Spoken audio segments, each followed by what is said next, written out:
నేను నీతో ఉన్నాను. నువ్వు అనుకుంటున్నావు నేను ఒక్కరినే, నా వల్ల కాదుగా, నా లైఫ్ ఇక్కడికే స్టాప్, ఇక నేను ఒక్కరినే, నేను నాతో పాటు క్రీస్తు అని నువ్వు ఎప్పుడైతే అనుకుంటావో నా ప్రభు నీతోనే ఉంటాడు, నిన్ను సరైనటువంటి మార్గములో నడిపిస్తాడు. ఆమేన్, ఆమేన్. దేవుని మహిమ కలుగును గాక. హృదయములో దేవుడు ఏంటంటే 3 పాయింట్లు మనం ధ్యానించుకున్నాం కదా.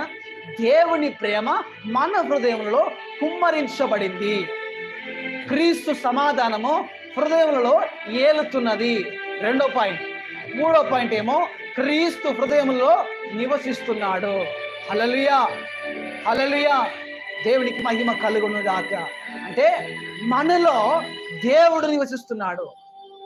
మన హృదయంలో ఏమున్నది?